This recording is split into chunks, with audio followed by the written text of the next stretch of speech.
Have you ever started something really big, knowing someone else would probably be the one to finish it? Yeah, like maybe planting a tree your grandkids will enjoy, Mm, or laying the groundwork for a project at work. exactly. There's something quite, well, profound about contributing to something bigger than just your own part, isn't there? hmm So today, on the deep dive, we're digging into that very idea.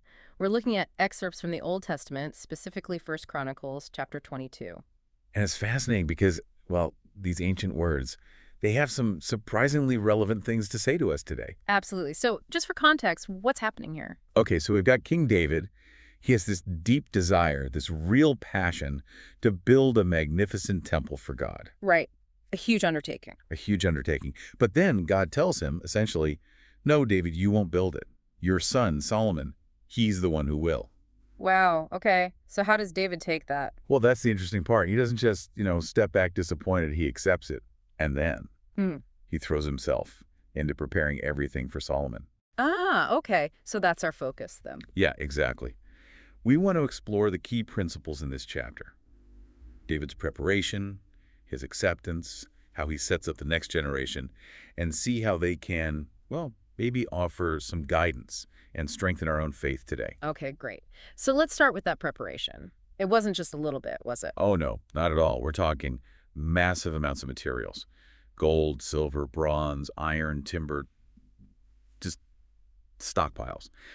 And he organized all the labor, the skilled workers, He basically built the whole infrastructure for the project. pretty much, even though he knew he wouldn't be the one cutting the ribbon, so to speak. Which really brings up this idea that the preparation itself, that groundwork, can be a powerful act of worship or, commitment. Absolutely. It suggests that our devotion isn't just in the finished product, but in the faithful work we put in along the way. The diligence itself matters. And you can see that today, can't you? Like when you mentor someone, you pour into them, maybe not knowing exactly how they'll turn out. Or contributing to a long-term community project. You might not see the final outcome for years. But that effort, laying that foundation, that's meaningful. It's a kind of faith in action. And tied into that is David's acceptance. He had this personal dream, right? Yeah, he really wanted to build it. But he accepts God's timing and God's choice of Solomon. That takes, well, humility. A lot of humility and trust. Trusting that God's plan is bigger than your own ambitions. It really challenges us, doesn't it? We often want the starring role. Mm-hmm. We want to be the one in the spotlight. But this shows the value in accepting whatever role we're given, even if it's a supporting one, and doing it faithfully. Sometimes enabling someone else is our most important contribution. That's a great point.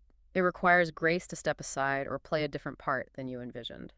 And David didn't just step aside passively. He actively invested in Solomon, in the next generation. How so? What did that look like? Well, he gave him all those resources we mentioned, Yeah. but also advice, instruction, and basically charged him with the leadership needed for the task. So it was really proactive support. Very proactive. It wasn't just, okay, son, good luck. It was, here's everything you need, here's the plan, here are the people. That really speaks to how we should think about future generations, doesn't it? Whether it's our kids or people we mentor or younger colleagues. Yeah. Are we actively equipping them? Are we giving them the tools, the knowledge, the encouragement to build on what we've started? It's about empowerment, not just succession. Exactly. And that ties into leadership, too.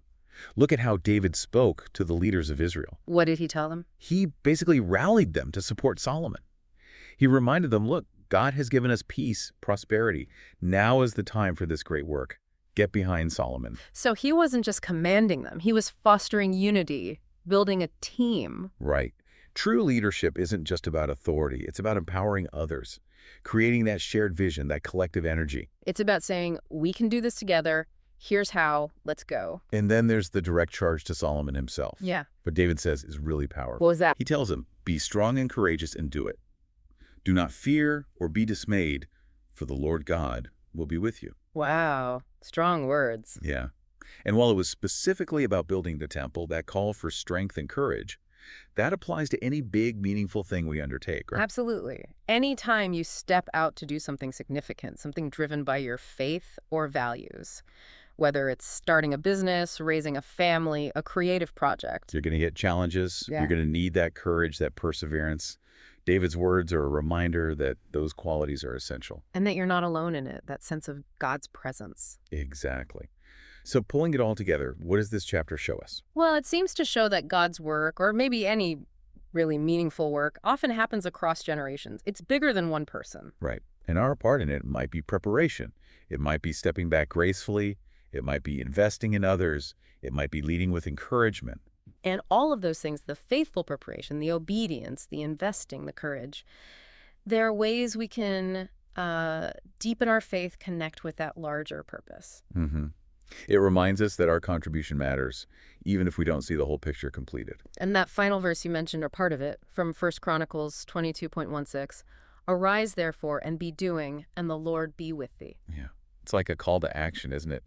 Get up, do the work you're called to do. And trust that God is with you in it. Exactly.